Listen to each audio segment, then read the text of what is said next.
stand tall. Words are blades that never fall. Debate like warriors brave. Every thought we give and save. Through the noise we cut clean. Spirited minds sharp and keen. With a spark that lights the night. Join us in this epic fight.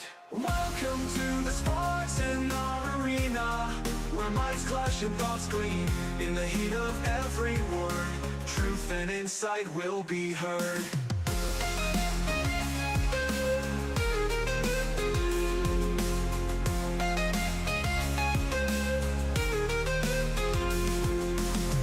Buckle up and take your stance. In this arena there's no chance to escape the vibrant lore. Diving deep and search for more. From heartfelt talks to fierce debates, we explore what fate creates. Side by side we seek the light. In the dark our minds ignite. Welcome to the Spartan arena, where minds clash and thoughts gleam. In the heat of every word, truth and insight will be heard.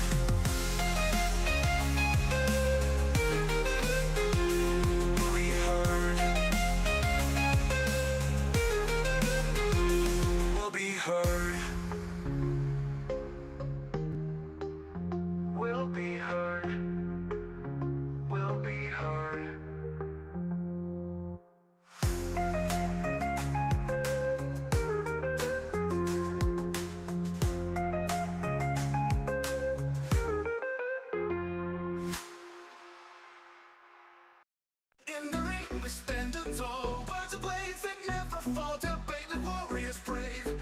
Every thought we give and save.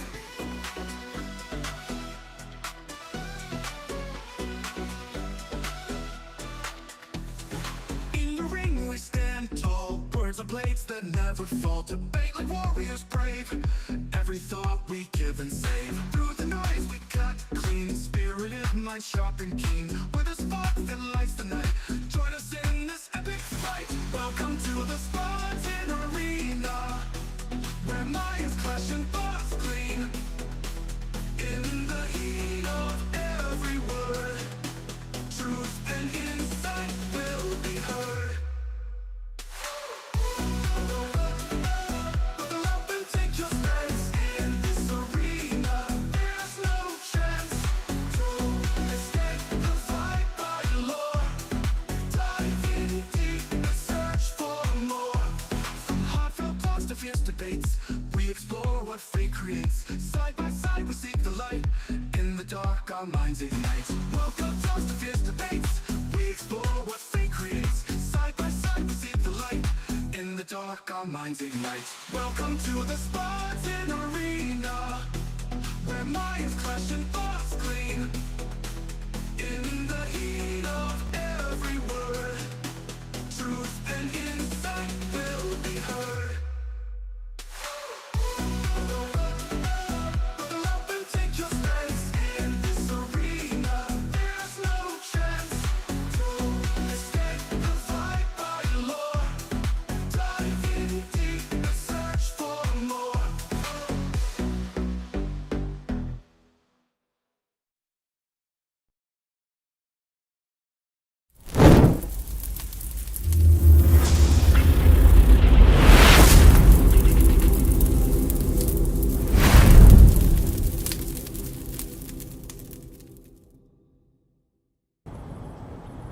Spartans! What is your profession?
What is going on, everybody? We're back at it with another stream, another episode, another live.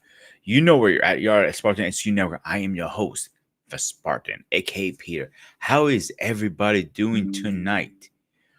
So tonight is going to be an interesting conversation. I know I always say that, but tonight is definitely going to be an interesting conversation. This conversation idea came from David, and David will be joining us very soon. Um, And at first I was like, I don't know I want to do this because it doesn't make sense. Till about 6 months ago. Yeah, about 6 months ago. I worked at a place. The company is called Live Well. One of the worst companies I ever worked for. I don't want to throw full blame on the company, but I will definitely throw full blame on the management. Because at first the management was pretty decent overall. I could deny it, but the first couple of months was great. Um, but I felt it was a little bit not fair. What I mean by that was I was the only Caucasian guy there, white guy. Everybody was Spanish or black. And again, I'm not saying that's their fault, but I felt that's what they like to hire. So when this guy came in, John Hayes, and this piece of shit motherfucker, he he looked at me and says, "You're the minority in this kitchen." I went, "Really? You're a piece of shit." And he transformed this kitchen to something I could not even recognize. That is a problem. So that's why this topic, nationality versus unemployment, does really matter. Excuse me, what really matters. And I think we're in the history now in our world going backwards, meaning, yes, it does matter. As much I hate to say that, it does make a difference. I don't think applications should ask if you're white, Caucasian, Spanish, Native American, or whatever the fuck you are. I don't think that should matter. It should matter what is on your resume and what can you do for that company. That is what should matter, not your race. Now, male and female thing, yeah, I do understand that part. But that is also another topic.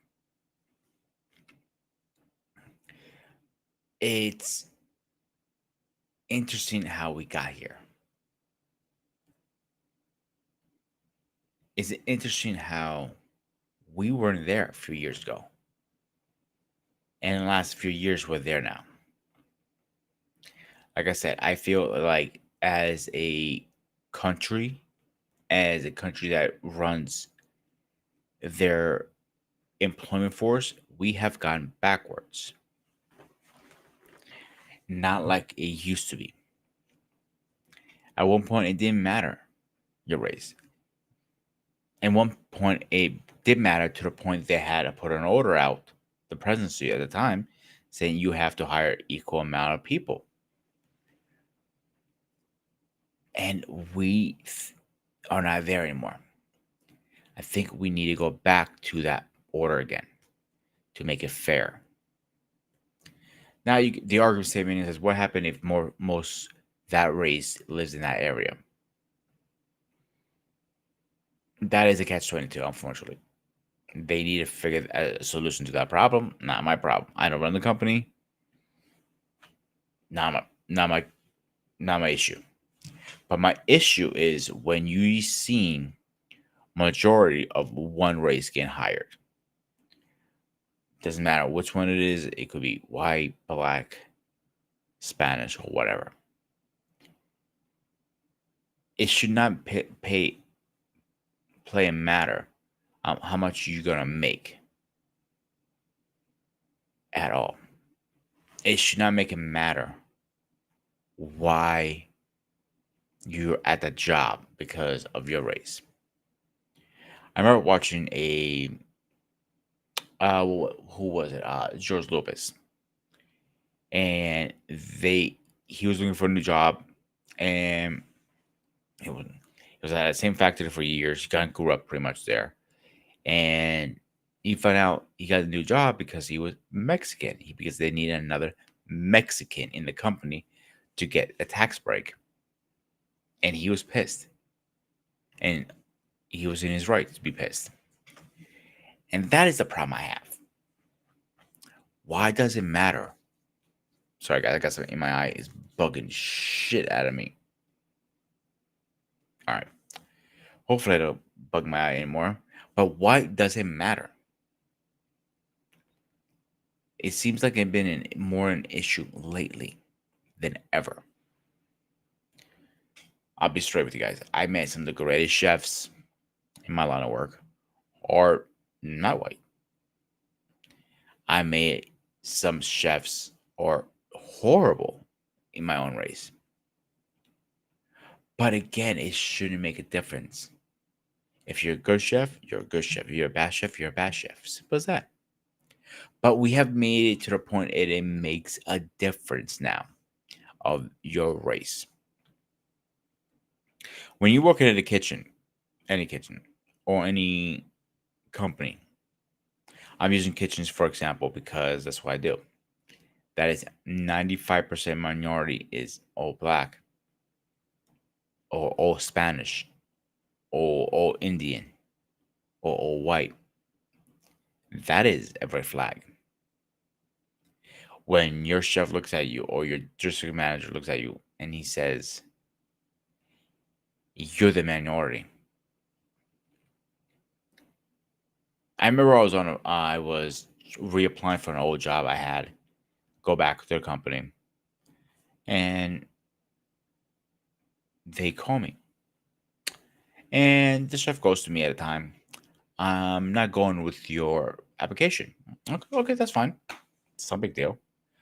But I always like to ask, oh, why not? I like to know what I can do to make myself better for future. And it was kind of weird. I didn't get a job because I worked for the company. I was I didn't leave less than a year, so training will be nothing for me. I can pick it up just like that. And he returned. I don't think you can fix this. Like, oh, maybe I can. Just let me know what it is so I can reply later on. He goes, you're white. I literally hanged up the phone. I was shocked and speechless. And that realization to me was we're in a world that race matters more than anything. I've mentioned it on this show, other shows I do, definitely on this network, that I don't see color. I don't see black and white. I saw green and orange. I see the person. And that is what I always have seen. And unfortunately, not everybody's like me, I found out. I thought we were at a point like we don't see colors, we see the person who you are. But I've been wrong before. And this is one of the cases I am wrong. Race does make a big difference. A big difference. Picking up the phone and getting that phone call, you got the job or not, makes a difference who you are with your nationality. And that is the fucked up part. Why does it matter? Why does it have to matter? That is the question I have for you guys tonight. Why does your nationality make a difference in your unemployment? It doesn't matter if you're white, black, green, orange, Spanish, whatever. If you can do the job, for example, my line of work is being a chef. If you can cook, then you can cook. If you're a good mechanic, you're a good mechanic. If you're a good truck driver, you're a good truck driver. Your race shouldn't make a difference. But unfortunately, we're in the world now. It does make a difference. A huge fucking difference, more than anything in the world. And that's the shitty part about this. More than anything. Damn, my eyes really bugging the shit out of me. All right, guys, I do apologize. I don't know what the hell's in my eye, but that is the worst thing to do. Is say you don't get the job because of your nationality. Who the fuck are you saying I cannot do the job because of my nationality? All right, I'll give you guys one thing. Yeah, people are known. No, Greeks are known for being good cooks. All right, but that doesn't mean every Greek is a good cook. We're known for that.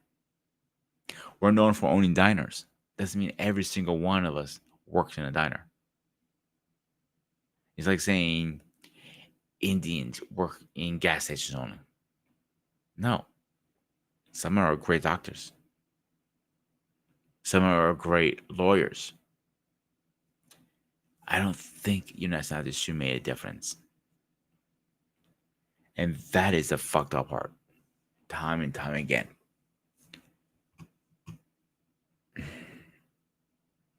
That is the issue sometimes. Mm.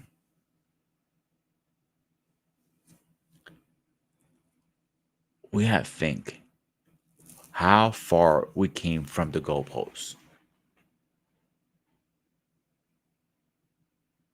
When they're doing your background, I mean your nationality, why does it make a difference what you put down? I wish there was a spot you can put NA down. It should make a difference. One bit. So that's one issue. The guys should be jumping in any minute. Let me start reaching out to them. So they're running late. I want to see David what he is because this is his show.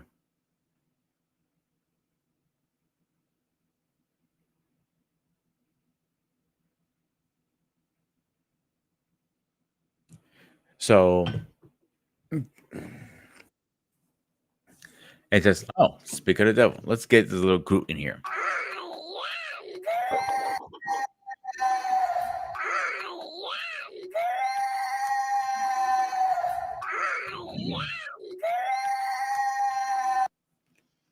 David, what's going on, my man? I'm good. This is not good. This is bear paw, ladies and gentlemen. Mm-hmm. There you go. Hi, David. I think I talked enough about I disagree with this world we're in nationality makes a difference. So please give And me your what feedback. and what in terminology concerning nationality and employment? Yes, I disagree with it. But that's the world we're living now, unfortunately. You may disagree with it, but this is something that have been built up over a long period of time. Now, let me speak from my not just my anecdotal experience, but what I've been observing when working in corporate white America, white collar America. That is, if you're working when you're a business administrator or you're executive assistant or you're a manager of a department or you're a tech or in any type of fashion, you will notice there's a unique undertone concerning ethnic group and what kind of position if they will be allowed to be in or they look at they're supposed to be in. I'm not saying that's how it's supposed to be, but if for some apparent reason it's not written, but it's like an underground rule.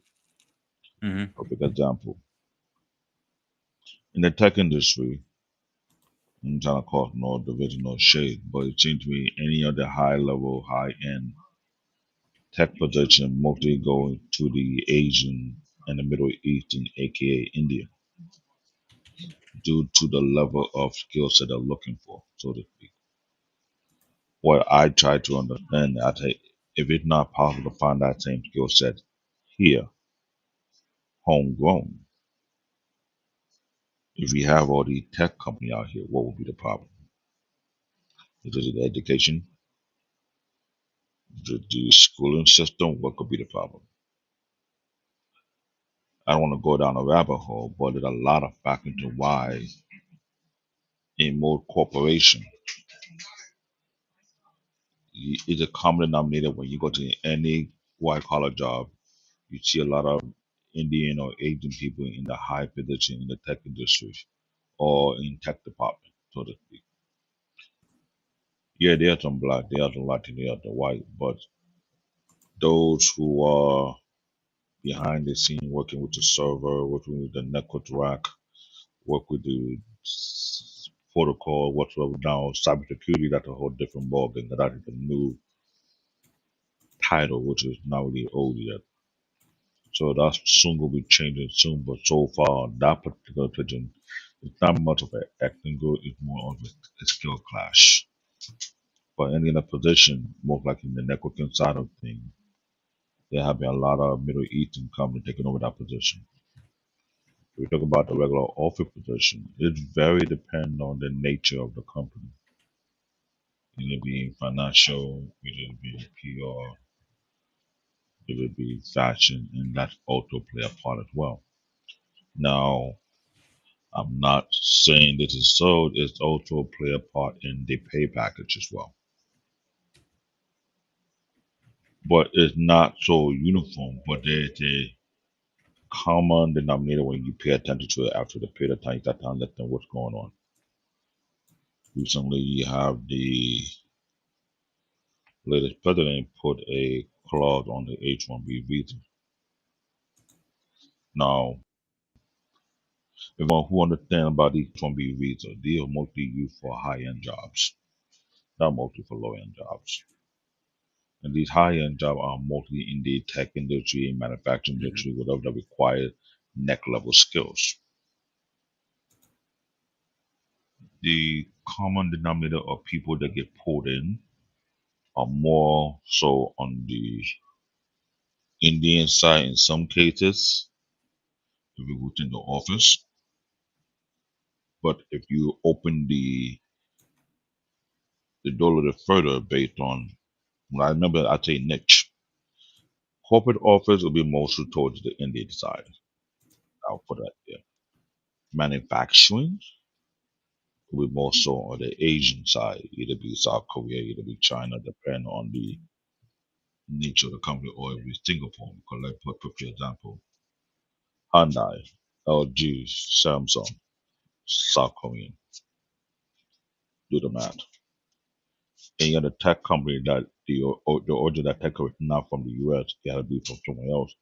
Either it be from Singapore, either be Taiwan, whatever it may be. They have to bring their engineers from their main headquarters to come over here to train whoever will work in the American factory base here. That's the given. We into manufacturing right now, into automobile.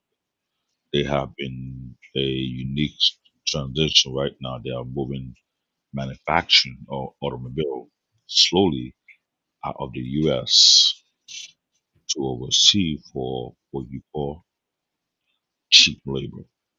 But labor is no longer cheap anymore since we in what everybody's equal now. You know what I'm saying? This perfect example in Africa alone.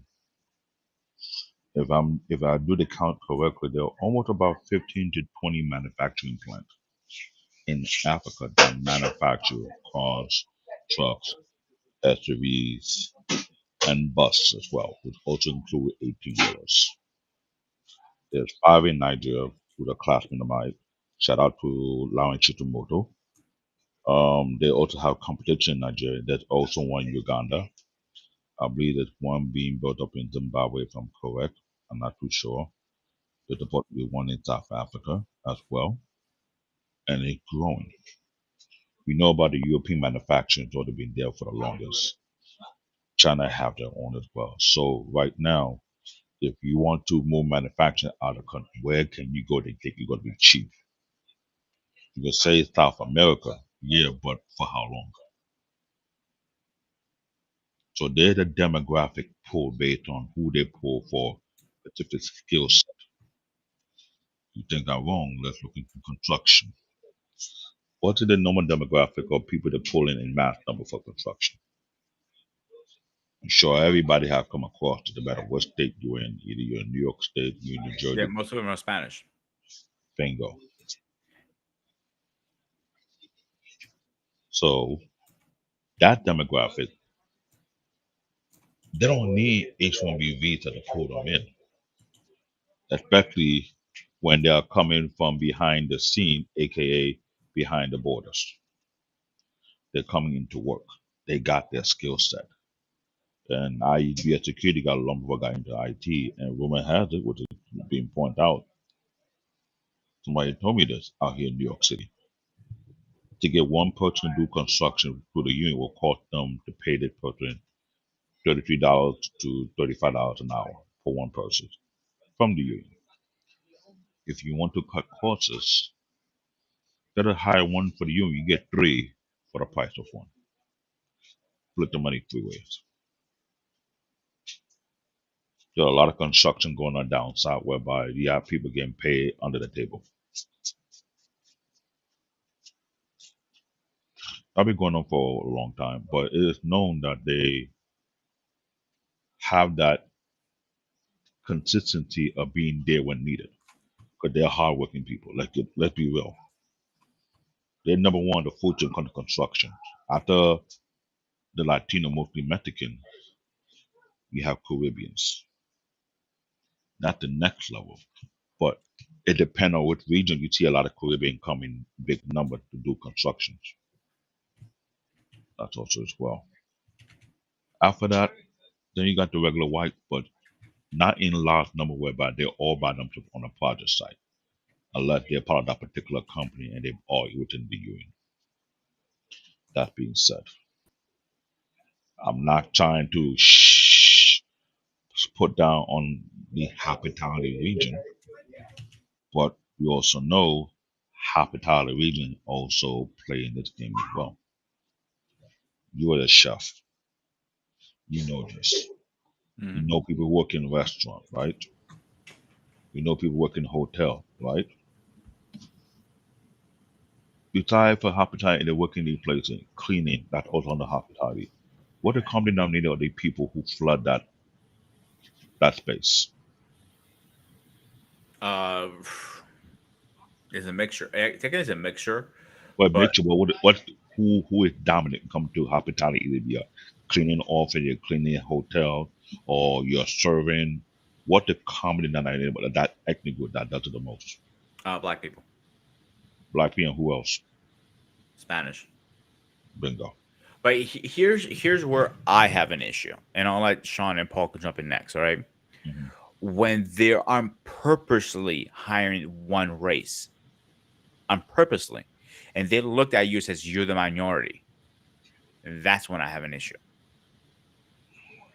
This is something I debated about when I was in my early 20s about this. Why it had to be this way. They say sometimes you have to stay back and observe, and I did that. There's a unique reason why they do such a thing. Because I remember this happened at one point when we came out from the pandemic, and they would talk about one manufacturing plant want to get rid of all their workers and get people who were brought in either from the border or people who came in from Africa to the work ethic. Keyword work ethic.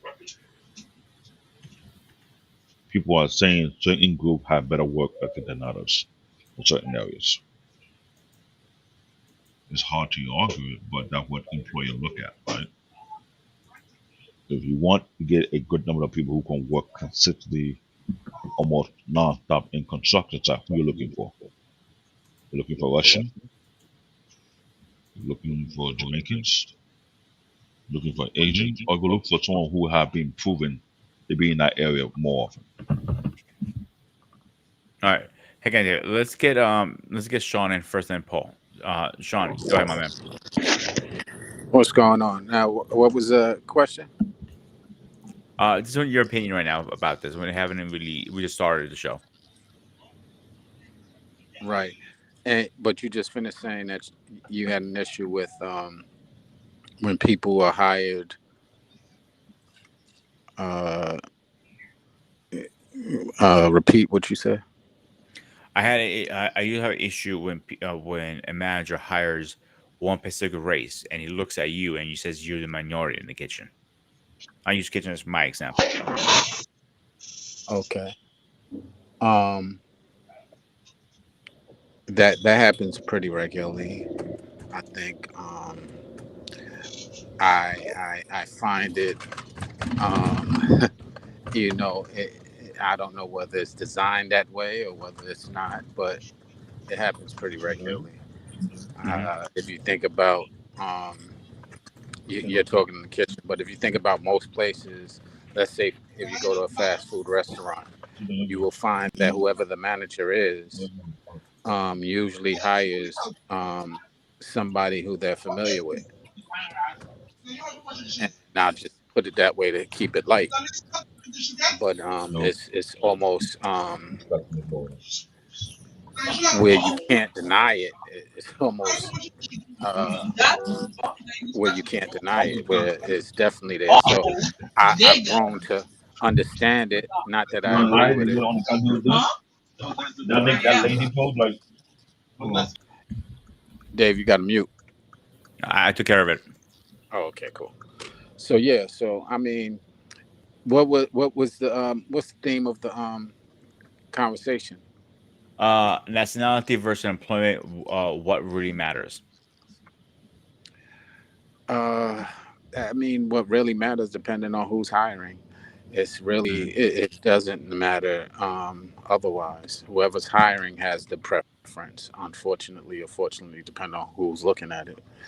And it's never, we try to say preferences, prejudices, nepotism does not exist, but exists pretty predominantly, and that's kind of what I was describing when I just gave you the example of, if you go into a fast food restaurant, usually the preference is whoever's the hiring person, the person who hired is who you are to ask, and often it's somebody that they're familiar with, whether it be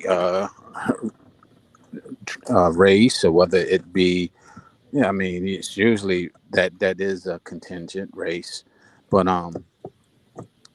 it's really depends on who's hiring, and there is no one way to determine it. There is no one like one rule for everybody, because there are no rules in reference to that. There are laws, but those laws are loosely followed. Those laws are easy to get around. All you have to do is pretty much make it accessible for whomever and everyone, and then you hire who you want anyway. At least I found it that way in most corporations and most jobs that I found. So it's not even about they do the legal thing as far as making it available to everyone, but they already in the back of their mind have who they want to hire. mm-hmm. Let's get the next guy in here. Ladies and gentlemen, please rise for our president. Mr. President, what's going on? I'm pretty good. Can you guys hear me okay? Yeah, you're nice and loud. All Okay. right, Paul, you're up. Talk to me. I didn't know where this conversation was going. And so I wanted to really kind of take it in to kind of see where the direction of the show was going. And I got to admit, I am a bit troubled by the tone of this conversation Okay. because, in part, you're saying now it's a problem. As an African American, I've heard a lot of that over my lifetime. That anytime African Americans who had 246 years of free labor to build this nation, that when we are given opportunities in areas that we were intentionally, institutionally, racially excluded from, and now we're in positions or we're put into positions where we can make an impact not only for our own lives, but certainly for our people. And when people throw, in my view, it sounds like a dog whistle when it says, well, now it's a problem. As if now race has become an issue in hiring or admissions excluding the hundreds of years that came prior, I find that highly offensive. When you look at this current government and its administration and who this person is putting into position, people talk about qualifications. The people that have been let go, whose resumes have been exemplar, but we're putting people who have no background or experience in positions. I find that very offensive. So, but it's always the conversation anytime when black people, I'll just be blunt about it. Anytime the issue of black people changing the conversation, it becomes a racial conversation.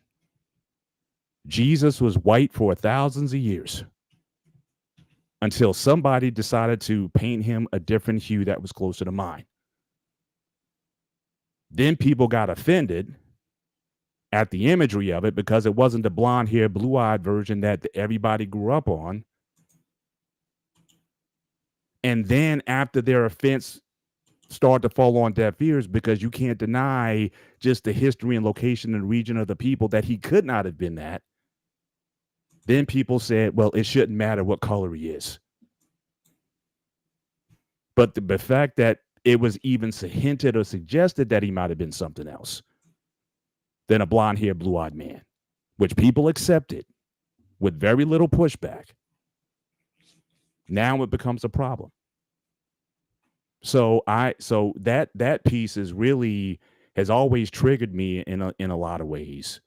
When you see people of color start to advance and then people start to question their qualifications that, oh, it was an affirmative action hire, it was a DEI hire.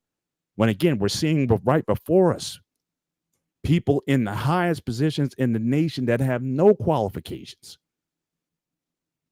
But that's normal. When we get there, it's an issue, it's a question. When I grew up, it was you had to work twice. If you look like me, you had to work twice as hard to get half as far. And that's been a mindset of my people ever since we've been here. So I don't buy this narrative that because an office or a location starts to brown, that the quality is less or it's some sort of bias, when it was like that since the beginning inception of the nation. And I agree with Sean. Not only did you have that going on, you also had nepotism going on. Yeah, people hired those who look like them. Me and Coach did a show last week and we're going to do a show this week on Next Gen Training, talk about the interview process. And we're going to certainly coach you through that in terms of, putting yourself in the best position to be successful. But at the end of the day, the person with the power and the influence, the right to hire, the one who controls the money is going to make that decision. And that decision is going to be made based on who they like. And you can't exclude bias from that, which is the reason why programs like affirmative action was put into place in the first place, because it addressed a systemic issue that existed in this country for hundreds of years. Now everything's being pulled back on in college admissions and whatnot. And interesting enough, if you truly wanted to do merit-based in enrollment, then Asians would dominate. But a lot of these institutions of higher learning have populations that are very Eurocentric. But then it's only when it comes to us we want to talk about qualifications. So that's a sore spot with me. And I'm not buying this logic. And unfortunately, the sad part, I'm even hearing some of my own people repeating that talk. Oh, I don't want to be judged by race. I just want everything. We should do away with all that kind of stuff because I don't want to feel like I got a job because of DEI. I'm like, I don't care how you do the job. Can you do the job? Because how you get in is going to be through a variety of ways. Sometimes it's based on who you know and whether they like you or not. But can you do the job once you get in there? All we ask for is an opportunity, not a guarantee. And if I outwork everybody else, then I deserve not only the job, but the promotions and the advancement and everything else that goes with it. So that's one thing. The other thing is a lot of these decisions that we're talking about in these places where people are getting hired, a lot of it is all about economics. Why most corporate IT places have a lot of Asian Indians in there is because they work for less. Outsourcing, I was there when it happened. When you had major American people in the hundreds of thousands having their jobs supplanted by Asian Indian workforces and tech companies overseas. And when internet got big, it really took in a high gear for people who work harder than anybody else, 7 days a week in some cases, for a fraction of the money. I was there when my salary got cut in half right overnight. They basically said, look, this is what we're going to offer you, take it or leave it. So just like with the Asians that built the railroads in this country, the rail lines, or the immigrants who came in, the poor immigrants who worked to build the country, the slave labor that built the nation, it's the same thing now.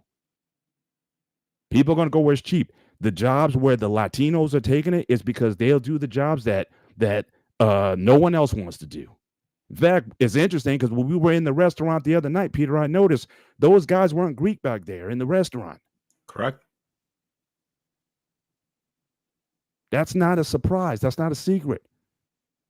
So it's going to boil down to money, getting the cheapest labor force that you can get, and the inherent biases that people have in hiring.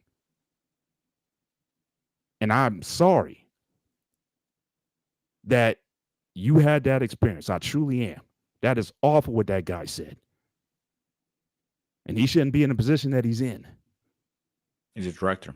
But I cannot allow an incident, as personal as it is to you, to undo the hundreds of years that have been done to millions of people.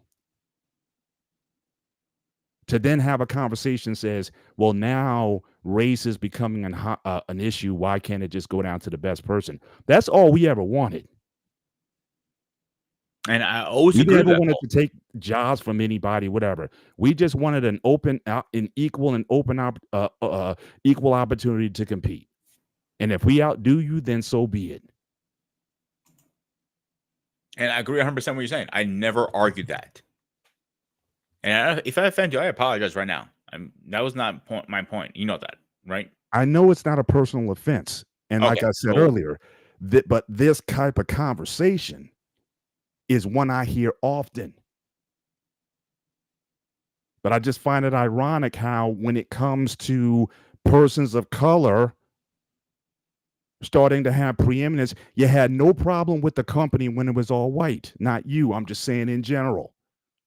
Now you hire a person of color as an HR manager who opens up the field to find qualified candidates from a variety of different degrees, different areas. And now you start to brown in your company, and now people want to start asking questions. Is there a problem? I've literally seen this happen. Black HR person comes in. Now you start having more black qualified people in the position. Because prior to that, you never looked for those people. You never went to the HBCUs that had high-tech skill guys and engineers and whatnot, some of the best in the country. You never went to NSBE or meet conferences to recruit these people because you never paid attention to it. And this person, because they had connections, started going out. I want the best and the brightest, but I'm looking for, I do want to look for people in these communities that can come in and do the job and do it well and do it with excellence. But because you start seeing people that don't look like you, now it becomes, hey, is there a problem? I've heard HR managers actually approach to say, is there a problem here? Because we're starting to see the demographics and the ethnicity of this place start to change. But the work is getting done. But that's not enough. So again, that conversation when people talk about, oh, well, it should be about the best person. Yeah, it is about the best person.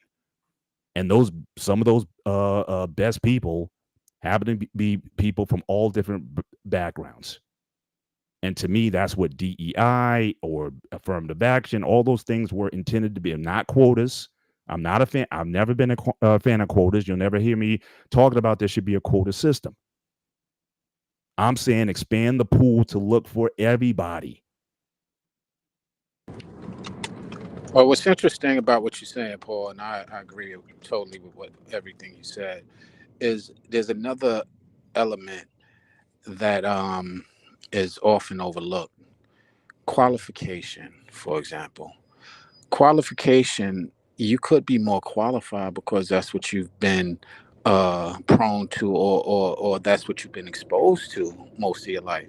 But with training, that person who is of another ethnicity might be able to take that training and go beyond what your qualifications. So initially, it's a little bit unfair, which nobody likes to say, but it's a little bit unfair to say qualifications, because that's like saying somebody who's been exposed to, let's say, basketball all their lives, and somebody else who's very athletic but never been exposed to basketball. Initially, the person who's been exposed to basketball is going to be more qualified to join the team. But the problem is they aren't allowing anybody to join the team to see what their qualifications are. And then when they do join the team, although they weren't qualified initially, and they start excelling and going above and beyond what the rest of the team is doing, there becomes a problem. And that's where we have issues um, in our community with this anti DEI. Just FY, just for the record. Let me add to that. I can agree to that because this is sometimes see within the tech industry. Because when people make such statement that you can expect a black person to compute or articulate or analyze to do such tasks, I find it unusual. Mr. Bennett was totally correct when he said something you got to work twice. What I observed in the tech industry, there's a ranking. If you are a black person, you got to work twice that hard. If you are a Caribbean person, you got to work 3 to 4 times as hard. If you are an African person, you got to work almost 5 to 10 times as hard just to prove your worth. And I've been the one that people complain about. I keep rating about too freaking high. The reason why, Mr. Bennett knows this. You don't have to say you can walk past and hear people say the, the most disrespectful statement about people of certain ethnic group, and you understand what they're trying to say. They're trying to make it seem like you're not good enough. To what all you can do is let your work speak for itself. And what I realize, you're not allowed to be a great tech. Because once you are a great tech, end up becoming a threat. And when you become a threat to certain people who in that management position, they don't want you to see you go up. Even though they have tried to test you to see if you can lie and you prove your worth. No matter how many fork in the road they threw along the way, you took it, ran with it, and you succeed. It's not enough. They had to get rid of you. There's so many excuses why they gotta let you go. But yet they will come out with the same people who say we need to pull ourselves from our bootstrap, but yet you can't give credit where credit due when they outperform you. But Mr. Bennett said it totally clear as facts. And sometimes they do it on put their opinion on people against you. Instead of working together, let's get the job done. If you do the job well and you're a team player and they can't find no way to get rid of you, they gotta find something else to get rid of you. Not only in tech, in the medical field, almost everywhere you go, they don't always got a problem with a person who don't look like them, who do the job better than they do. I always ask this question: why are you worried about what I'm doing if you're not focused at the job that you're doing? Great When point. you will tell us to keep our head, no, we do keep our head down. What we normally do, we keep our head down and get that job done and keep it moving. But instead of you focus at your work, you focus on what we're doing. and wonder why we are increasing in number because we can get the job done. I had to deal with that to the point where I think, why do I keep having to prove my self worth in every job I go to, but never enough? The idea to go by merit, I already been knew from day one, the moment I heard it. It was BS.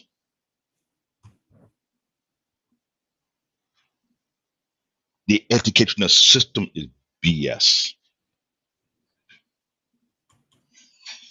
Because what Paul said, most of the Ivy League college, the demographic, it speaks for itself. It's still like 70, 80% white. Let's not forget the idea they look down on college football. They think, oh, HBCU college football cannot compete with. Like, you serious? Deion Sanders had to prove a point. Let's not forget that part. The problem we have in this nation is they don't want to face the reality. And the reality is right slapped into their face, and they refuse to acknowledge it. The DEI program, the Affirmative Action Program, it was meant to keep people from being biased in the hiring process. But Let's it's keep not. it let's keep it real 1000%. Because some of us who have been in the field, we're doing a 2, 3, 4, or 5 man workload just to prove our worth to stay here while our counterparts don't have to even do a fraction what we do and still keep their. So I have to agree with my big brother here, Mr. Bennett, because I see it, I hear it, I experience it. And look what happened. You have more than 5,000 jobs being lost this year that quick. Qualified people, I'm the keyword, qualified, Qualified. highly educated people to be replaced by dunce, retarded, good for nothing, incompetent individual. I said it. I don't want nobody to talk about merit, but the people put in the higher position don't even have the merit to be there. I'm sorry. I'm going based on technicality, education level, qualification level. If they don't have it, they're not supposed to be there. And they'll open their mouth to talk about people who need to be qualified. They need to be pimp slapped with baby powders. Yes, Hamad to How High, the movie. You're gonna know what I'm referring to if you watch that movie. The reason why I'm saying that because the idea of qualification is being BS for so long. Do you know what? I didn't forget like it was yesterday. When this man won the election back in 2008, for the first 7 months, how many times I see publication called this man a monkey? Took a picture of his wife and put a monkey face on it. Did anyone lose their job? I do not forget history, but I will let Americans like to have You're this one of these tendency of precious forgetting gems history. searching. No, with your hectic schedule, So imagine that. If you can disrespect a man who won the election fair and square, who's very articulate, very educated, you have to force this man to show his transcript several times over. Show his transcript, show his birth certificate.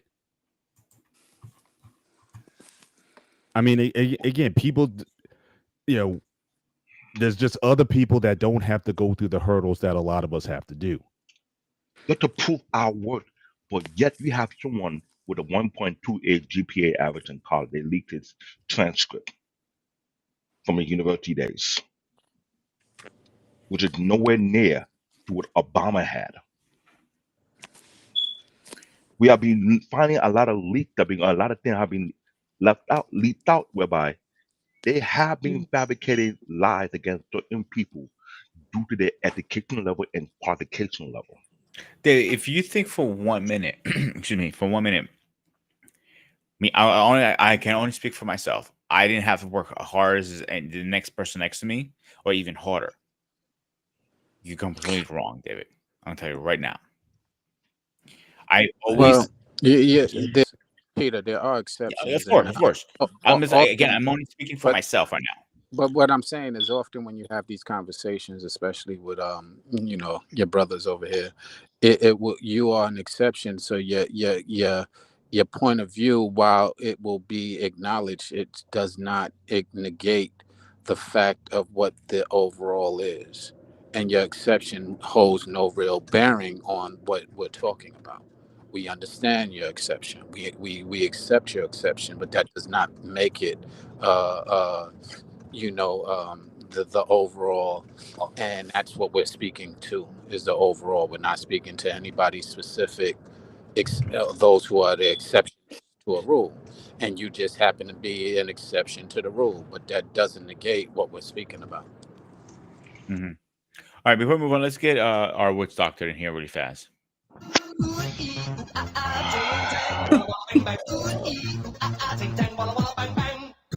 Oh my This, goodness. this Hello. conversation is going too serious. We have to laugh a little bit. I At the end of know. the day, Okay. we're doing this because we love doing YouTube. So let's laugh a little bit. All right, Okay. I might roll a pain in the ass. You're up. Royal pain in the ass. Thanks. Hey, I can give you. Okay, you can pick which doctor or roll a pain in the ass, or both actually. Which doctor I prefer? Okay, All right, because I be go a ahead, witch. Mariana. um. So the title of the show I saw is say employment versus nationality. I would say more like superficial versus genuine employees, because then you have employees who are genuine or hardworking, and you have superficial employees suck up and say all the talk, but no work is showing any part of it. I will say, and that's the problem. Like I just okay, I'm not gonna say name. This is a person with a very big title, and it's nothing to brag about. If you show it what you say, but it doesn't show proof on paper, you could brag about doing this for 42 something years, being a chef, but I don't see proof on paper. And you brag about it, but how come your work looks lousy to me? That's what I don't understand.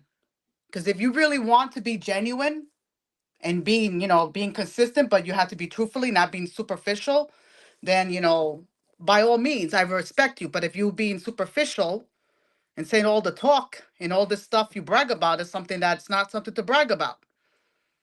So, I mean, you have to, employment versus nationality. Of course, certain people who really have experience, who are really, that are able to go forth. But I will say those I respect those who really is willing to go forth or willing to, bust their ass. But I don't, now it's this, I will say it depends. Some people are willing to, go extra lengths, and I don't see that. And then some people all talk, say all this, and meantime, I don't see no action. So it's frustrating. It doesn't matter what work industry. Some people, just say what they say, but it's all sugarcoating, I will say. So I don't know what else can I say. It's a problem right now because I have a person with a title threaten me with HR yesterday. I kind of got really annoyed, but that's a whole different story for no reason at all. Making all this Mariana, speculation. if I'm not Yeah. mistaken, me and you have a similar experience with similar situation with Yeah. somebody calling you. You said you're the minority in your kitchen. Can you please explain your story? Uh You yeah, can I'm use his like name. I don't give a shit. I already threw his name out there. yeah, I'm like I will consider as a minority, I'm a woman. And then, some they consider women, there's no room of women in the kitchen because I know it's predominantly a male industry, I will say. But I could do a better job than my male counterparts. And it shows proof. And I don't need to brag about it. It Hmm. shows, you know. But I get annoyed, like, oh, because somebody could like, kind of ruffle feathers. Oh, like saying that, oh, because you're not like me. I don't want to be like you. Why should I be like you? I'm not saying you in particular. I'm just saying everybody have No, a no, I know different what you way meant. of I know what doing. you meant. Yeah. Like I have different ways of doing things. You have your ways doing things. So, everybody has a different style. You can't be, everybody I was has actually their, talking about something else. If you okay. remember, you told me a while back Okay. when Seduction first took over the hospital, the West Yes. Company and the goddamn food and Yeah. you said to me, somebody told you you're the minority in the kitchen. Oh yeah. I remember I don't know why he say that, and I'm like I didn't think of it at the time. I remember he came up to me and I asked him, oh, when he come up with that, I kind of got really annoyed with that in a more like a race way. I didn't like it. He said, oh, he mentioned the three people. There were three Caucasian. Oh, they're the minority now. And I'm like thinking, why we had to get through? I want to say something, but I don't know how to say it. And I didn't like that because it's like it's almost like a division within the kitchen Hmm. department. Like what's going on with that? I didn't like it. So it was I didn't expect that, but this is coming from an executive chef. This is where we're going. Either you And work that's the together. issues I have.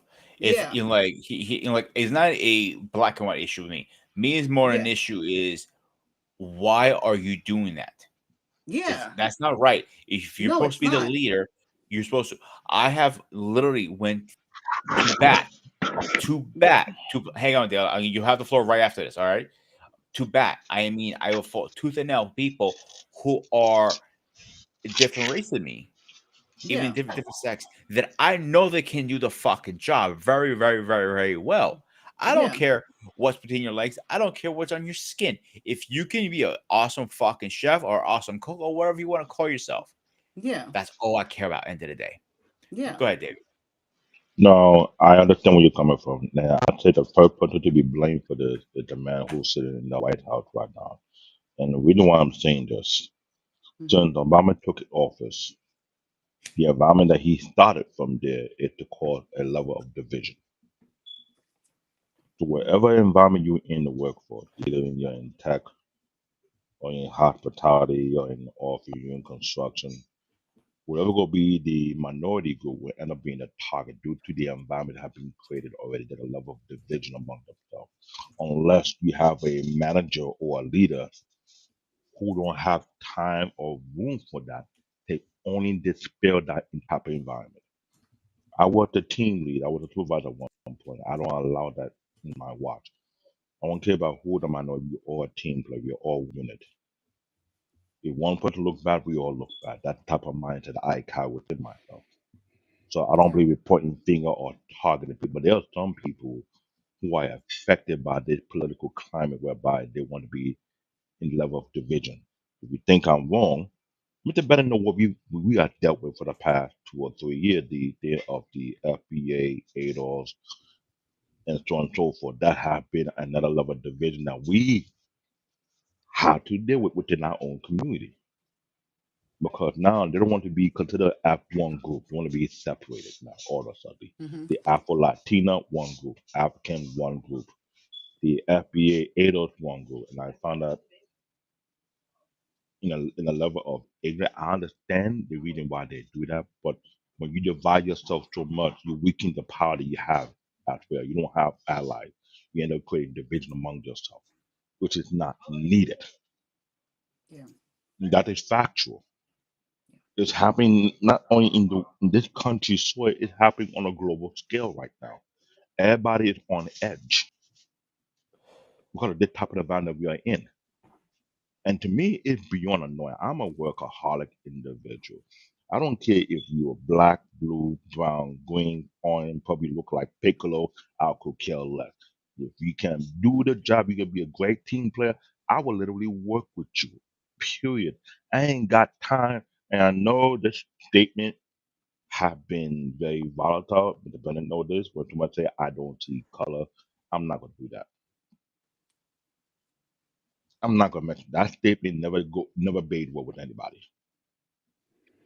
And again, it's no offense to Sparta, because I understand where he's coming from with the statement. I know he's saying it from a good choice, but we debated this when we started the Gray Area show.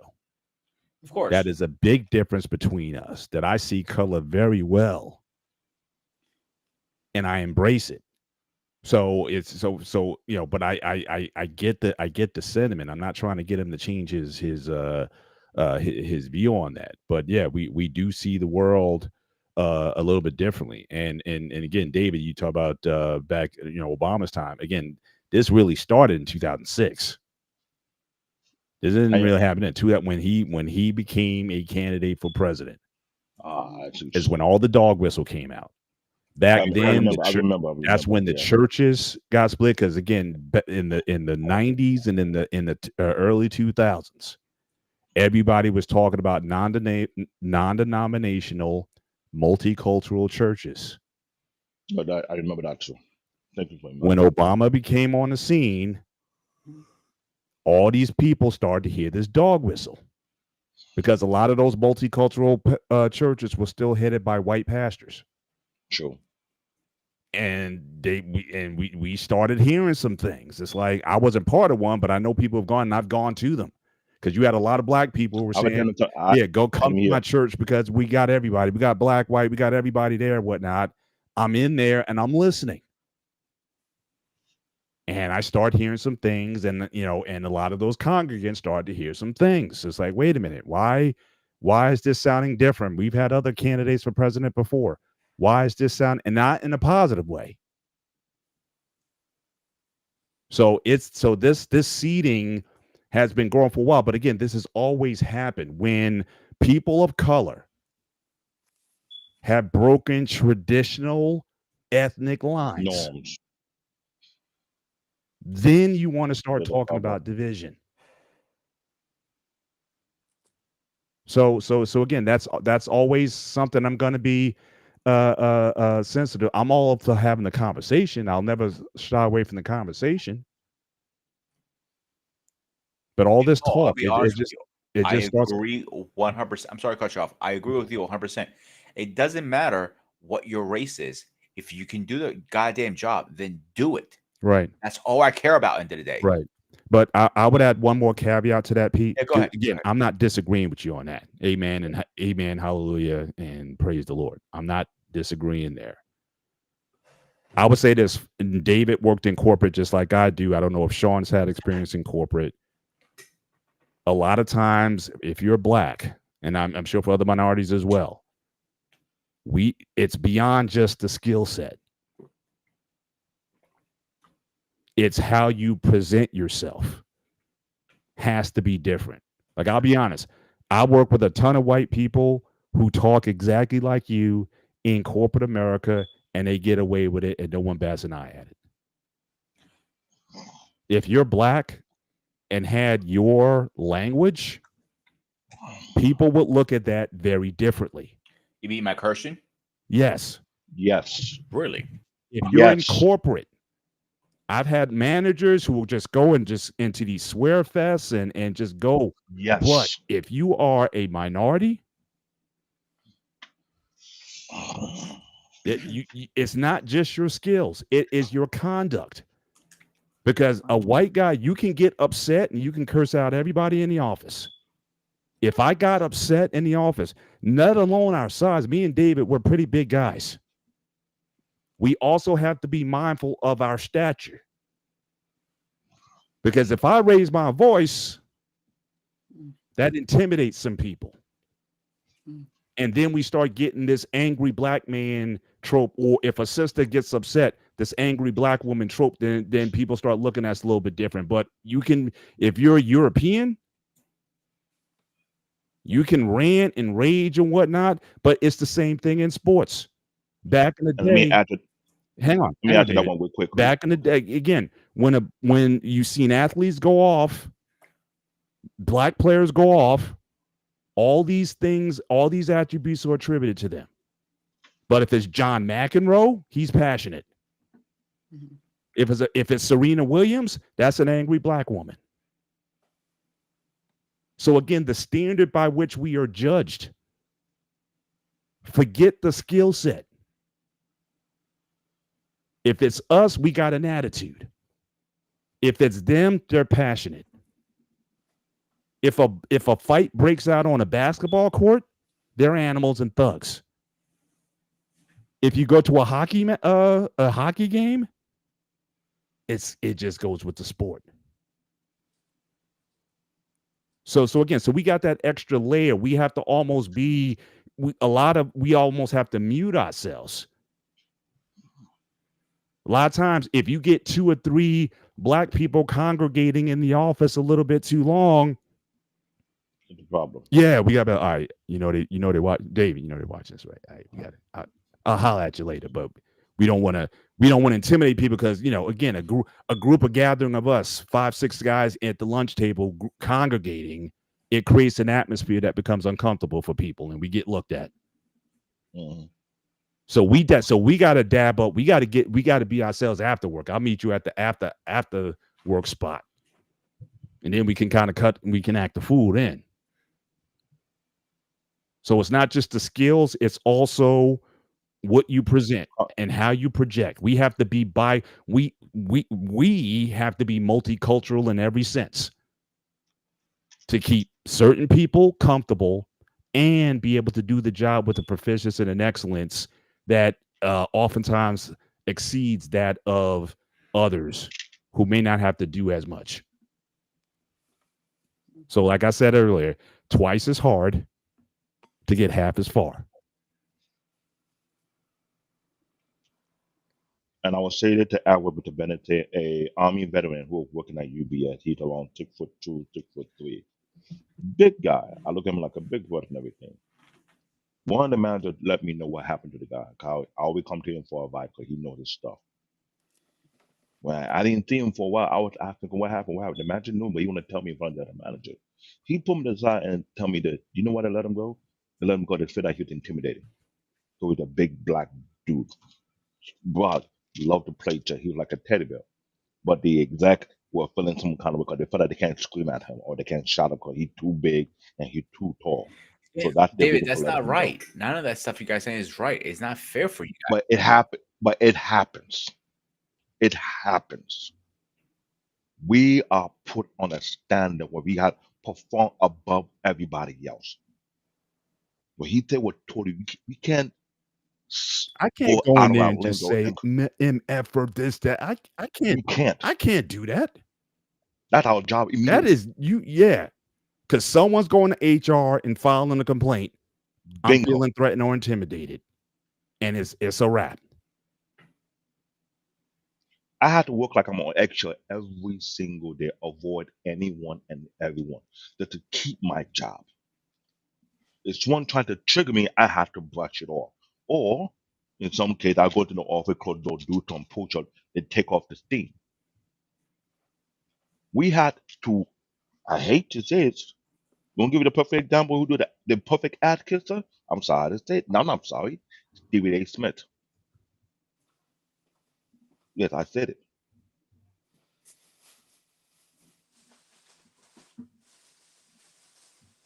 He'd work again to keep his job. But to speak for the right thing for the right reason, he's not going to do it. But he understands the culture.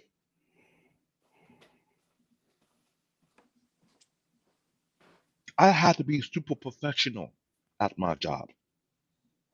I can't be myself at my job. I gotta keep it corporate at my job. I can't say, yo, what's no, that's the problem. This is happening in white collar arena a lot more than we expected.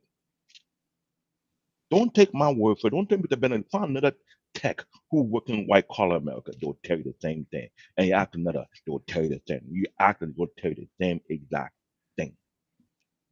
This has been going on for too long. There have been a culture already. You think this culture was bad? What about the culture they had in Fox? Tell me how they were operating. They let things slide for so long until somebody blew the whistle. You explain that culture to me. There'll be a bunch of black if they do the same exact thing. You think they will last that long until we don't get arrested? No, no, I'm being real. I know Mr. Bennett's I laughing. know, but so I'm being you know I'm agreeing because it's just it would be like unbelievable if that if that happened. But yeah, but that I'm laughing happens because for I'm a agreeing. good long period of time before tomorrow blow. Let it be among black exec do exactly that. It will not last long enough. They will blow with you quicker than you think. That is the culture that have been embedded. Now, they might sound a low blow. Then tell me why all the black Wall Street towns have been destroyed. Why is that? That is documented in history to the point they don't want to put it in books. They kept it hidden. When a black town that's social fiction don't need handout, you're better than other community. What thing happened to those communities? You can argue the facts. Either we like it or we don't. You work hard, you become a excellent tech, you try and go to the next level. No, no, no, no, no, no, no. They don't like the fact you're doing too good. They're gonna look for someone to sabotage you. I've been told you can't be a great tech, you gotta be a good tech. Just learn how to play the game, play the system. What I was taught is put your best foot forward no matter where you go. Then they say pull yourself up your bootstrap, but when we do that, you won't cut us down our kneecap. Now explain that this is why I said that individual who passed away was running his mouth the wrong way. And he don't realize a lot of people take that in serious offense because they don't know what we have been dealing in these multiple arenas. So don't say that we are not qualified. And when you show your credentials, we have people with not only bachelor degrees, masters, PhD, double degree, and they're still not qualified. Are you kidding me? Are you really gonna go there? They bring the whole credential, and you still got a problem? No, no, no, no, no, no, no. That's when I know you're gaslighting to the highest level. Then you have people who have the experience, the expertise, and they'll show you their work ethic consistently, non-stop, to the point that you have people with the better notice, they'll continue to test them, put well more extra workload on that person and see if they go break. But you and then three other people are in the same department, but your workload 3 times theirs. They do a little small workload and go home and eat the same check you get paid, but you do way more workload, but you don't get extra paid for that. That continue to happen. It's never going to end, either we like it or we don't. This is why when I hear the talk about merit, unless you have high qualification on paper, no one should say that thing out of their mouth, including person in the top office. If you gotta hide your embarrassment because you know you're not on that level, don't say it.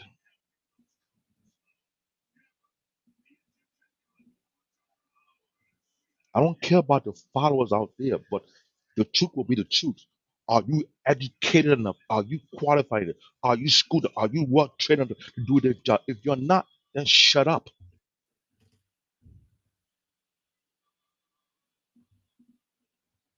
The only thing I wouldn't say pushback on what you said, but again, ultimately, it's about doing what is required of you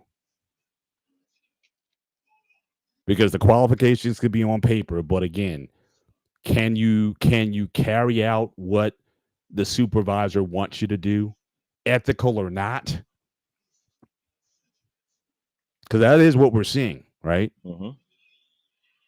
It's not about qualifications. It's like, are you going to do his bidding, his or her bidding, no questions asked? So again, so sometimes qualifications, again, what's on paper really isn't what's actually being asked of you. And again, and that goes to several different jobs. Like, look, if I'm going to hire somebody, in fact, we talked about this last week on the show talking about the interview process. Like what goes into your resume should be your qualifications are important and your work experience is important, but what a lot of employers are looking for, because you have a lot of quote unquote qualified people to do the job, but you're asking for there might be other attributes. So like a lot of times in a resume you put if you're multilingual, that's an attribute. It has nothing to do with, like, if you're a programmer but you're multilingual, that can be an asset in some capacities somewhere. If you're community involved or socially active in certain things, that can make the difference, because all you're talking about is a decision, and sometimes decisions are made in a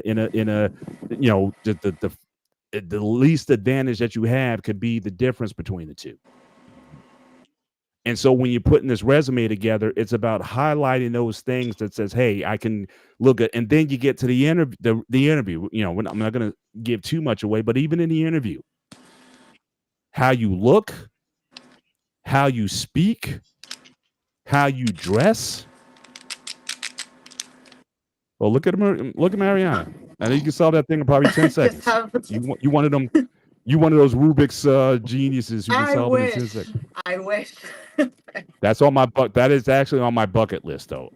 Because I've solved other puzzle games in the past. I've never solved the Rubik's Cube. That's on my bucket list. And when I'm retired, when I'm not working, I have nothing else. I'm just going to focus on that thing like 5 hours a day. And I'm going to solve that thing to a point where not only I figure it out. So I always try to figure that out And you will since I was find a kid. I'm knock on the get there one door. day. That's on Paul that's Bennett, my, drop the cubit. Drop it. yes, that's going to be on my. Put that on my tombstone. He solved the Rubik's Cube before he passed. But what I was saying was, it's again, how you look, how you dress, how you speak. It's like sometimes, and Pete, you hired people, right? It doesn't mean the guy isn't a good cook, but he's just weird. Because you got to think about how that person is going to interact with the team that you already have. You're bringing people on your team, and there has to be a good synergy, a good relationship. So yeah, can the guy? Yeah, he can code his butt off, or he can cook his butt off, or her butt off. But they're odd in some way. And so so that you cannot remove that component from the process. So again, qualifications matter. Qualifications, I would say, is probably 80% of is qualifications. Everything else is about environment, and everything else is about team dynamic, because a lot of those skills can be learned. I remember I think I told you about this last year. Before I got the job that I had, I got 2 job offers on the same day. And the one job that I had, I was transparent. I didn't think I had the skill set that they were quite looking for. I had knowledge, but I wasn't. There were other guys who were, or people who were more skilled than I was for the position. But once I started talking about my experience, because we used the same platform and we basically underwent the same software upgrade. They were going to Oracle, David. They were going to Oracle database. We went through the exact same thing the last year. She wanted somebody on the application, someone with a specific skill set in AP, accounts payable. I had knowledge of it, but I wasn't an expert, and I was transparent about that. But when I talked about the situations that we had to deal with the upgrade and the issues that we had after the upgrade was done, she was vibing with me, because she was like, yeah, this person, even though they might not have the skill sets, I can teach them that. But what's more important is, can this person work in a chaotic environment when stuff's going to not work right on day one? And I was able to demonstrate that. And I talked to her, then I talked to her Veep, and he asked me this question, is like, are you willing to get your hands dirty? I'm like, are you serious? I mean, that's That's what I do. You know what I'm saying? That was like the easiest like softball question he could have gave me. Am I willing to get my hands dirty? So they were like, boom, let's get him. He may not have all the skills, but we want him. But the job I had, bottom line is they couldn't match the compensation and the pay scale, which ultimately made the decision. Let me add to that. So again, so there's these elements that all go into this conversation. Qualifications matter, but also attitude and Mm-hmm. personality matters. Mm-hmm. Cost also matter. If you're talking about trying to hire an American programmer versus an Indian one or a Chinese one or a one in Saudi Arabia, Mm-hmm. I might be the best, Mm-hmm. but you won't pay me 70, $80 an hour. But if I can pay a guy $40 an hour, I don't care if the guy his English is bad. I don't care, but he can program. I Mm-hmm. may go there. So there's a lot of nuance to this conversation. But it didn't my only put thing is it didn't start recently. Yeah. It has always been that way. But it got worse Yeah. lately. In Can we agree on that? what's that? I don't how can it be worse when my people were slaves for 246 years and got no money? No, it's not worse than it has I ever feel been. again, I might be speaking out of terms, and I do apologize if I offend you, Paul. Mhm. But I feel like the '90s and early 2000s, we didn't have these issues. My 2010s, it was starting to get bad again. And my only pushback would be what happened in 2008. Hmm. And there was a major change that happened in this country in 2008. Hmm.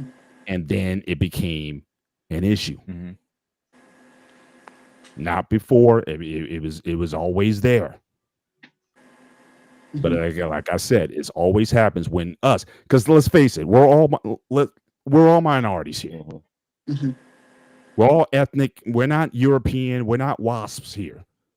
Mm-hmm. All of us have had to deal with something. When Greeks came here, y'all had to deal with stuff. Mariana, your background, where you're from, everybody's got to deal with Hmm. stuff Yeah, here. I Mm-hmm. agree 100%. Mm-hmm. So this idea that again, when we enter the room, people gonna look at how we look, what our accents, Mm-hmm. and that's gonna be judged. Yeah. I want to add to what Paul Bennett is saying. You're totally correct. I've done a lot of interviews last year and this year, not saying for action. But what I did know to my warn you about this, there's some interviewers that are slick. They will give you to now your question and see what you know how to troubleshoot or how you go about it. And me, at first, I never worried about it. I will go into the full mode and explain in process, going from step by step, procedure by procedure, how you fix that issue, how you troubleshoot that issue. Let it be known that I am the right person for the job. I have had the experience to deal with this level of chaos. But when I've done interview whereby I knocked out the ballpark, I didn't get the job. I was told it went for somebody with less experience. This let me know. Somebody telling me that sometimes these HR or whatever they're doing, they see they can steal ideas from you to fix certain situation they could not resolve. So I had to be careful, and sometimes it's hard not to hold back. But me being a nerd, if I Mm-hmm. know the process, I will break down the procedure from start to finish. And what are the red flag you need to be looking for in case this didn't happen? You're dealing with migration. I've been there, done. I'll show how to go out to the whole process. In case this doesn't work, you try this method. This method doesn't work, you try that method. I've done all that on multiple interviews. What I find it very unusual, if they're looking for someone who's a great fit for the job and people are showcasing they're a great fit for the job and no one have got quoted, how come you don't hire that person? What is the problem? Mr. Bennett is totally correct. Sometimes looking for someone who much less or they're being biased. And since this has been going on for a while now, so I always ask myself the question, are you looking for the right person for the job or looking for an ass kisser? Which one is it? Which is sometimes the right person. I'm not justifying. I'm just saying as is. Yeah, sometimes they do want the butt kisser. Mm-hmm. They don't want a guy who's going to check in and say, "Look, you're going about this wrong. Mm-hmm. Here's why." They don't want Mm-hmm. that. They want someone who's just going to follow the directive or whatever. If you do the job, they get the credit. But even if they take to do the, So yeah, but even if they take to do the so job sometimes that and I is end up doing the wrong thing, they'll take you on the blame. exactly. But and that's what they want. They want the fall. They want the fall. You got to be the fall guy because they definitely gonna blame you if it goes off. You definitely gonna be the sacrificial lamb, no question. They'll hang you to dry. But if you do well, they'll be like, it's all because of them that they did that they did. They'll take all the credit. So that's the again corporate environment. Again, we worked in. You guys worked in certainly the social, the service industry, the food, Yeah, the food we're in industry, food/corporate dining. right? But again, it could be different worlds, and that's another thing we got to also look at as well. These are different worlds That I'll give you that we're 100%. come. So we can only share. David and I, we can only share The tech from side. that experience, and certainly people who we've known in the industry and as well as other under other So industries. imagine the medical field will be like, and that's a whole different ballgame. But they better get used to it because I mean, when I went to Grenada, look, the number of doctors that are being churned out, they're black women, men, they're women of color, they're coming. When the guy who started the medical school in Grenada, when he started, they had 200 students. 5 of them were women. When I went to the white coat, it was like 70% of the student population that year was women. So you better get used to it. If you think this is going to be like Mad Men or whatever, or the male only club, that's changing. I agree with that too. And so yeah. So I think that what what I'm hopeful of, and again, this could be naive in and of itself too, that with the younger generations, because it seems like across the board, not in every instance, obviously, but a lot of them seem to be less caught up on this stuff than my generation did. Again, I grew up in the Black Power 70s movement, where being black and proud. So I'm one of those blackity black people. Really, I couldn't tell. Yeah, but I'm just saying. So like David, and the guys that I was with, like Nigerians that I knew that we were students with, we didn't even talk about our ethnicities. David was black and I was black. The organization I was in college was 100 black men. And we named ourselves that because prior to that, 100 black men did not graduate from Rutgers in 1 year. And that was an academic goal that we set. We wanted to have every year 100 black men graduating Rutgers every year. That was part of the genesis of the organization. So it was focused on academics, but it also focused on cultural empowerment. So if you were David from Nigeria or Ghana, South Africa, Jamaica, you were black. We kind of branded ourselves that because we felt at the time, as David said earlier, we couldn't afford to be ADOS or Nigerian because there was too few of us. We had to pull together all those things that happened in the 60s. Black people, it didn't matter where you came from. We had to be united. Now it's divided. Now, Mariana, you come from 2 different ethnicities, correct? Yes. Yes. Back then, Yeah. your ethnicity didn't matter. Yeah. Y'all had to be whatever you guys were. But at some point in time, folks decided, well, I want to be this and we need to be that. And Hmm. You're so much different from us that we had all those wars. So you're from like Czechoslovakia. I mean, at that former No, what's former what Yugoslavia. Basically, my father said from, Yugoslavia, yeah, because my father born in at the time Yugoslavia. He asked me for Romanian born Yugoslavia. My mom is Serbian born in Serbia. So at the right, time, Yugoslavia have very many different ethnicity. right. So yeah, so But at the time though, in those times, it was basically looked at. It was still like one nation though. yes, yes, But you see what happens though when people get fractured and be like, yeah, even within the country, yes, you got to be your at and that's where things yeah, are. yeah, Well, imagine what Africa could be. Imagine what Nigeria could yeah, be if the Igbos, Yorubas, and I forget the other Hausa. major one, Hausas, if they said, bump all this, hmm, we gonna make Nigeria for Nigerians of any. That would be a problem. yeah, It will be a threat anyway because they don't. Let's be Yeah, real. I mean, you talk about people talk about Burkina Faso or whatnot. If Nigeria got their stuff together, but they're just plays on. Not if Nigeria got their act Oh, together, it'd man. be more than a problem. Yeah, yeah. So we're all we're all trying to figure this out. We all want. I think all of us can agree on this. hmm, If we've had some disagreement tonight, which I don't mind having, and I love you guys very much, hmm, we all want the same thing. We all want opportunity hmm, Yeah, I agree 100%. to show what we can do and to be compensated and rewarded and praised for the work and the labor that we do, to be appreciated for what we have. That's all we want. hmm, And I'm willing to put my work ethic up against anybody. I just got that swag like that. David too, and I know Pete and you, man, you guys ball out. hmm, You want me to show? Oh, you want me to show? I'll show you. And that's the fact. I'm the same way. I let people know I'm not gonna speak to you about it. I let my work speak for someone. You see what I do? Don't complain. If the bar down high enough, I'm gonna rate it even higher.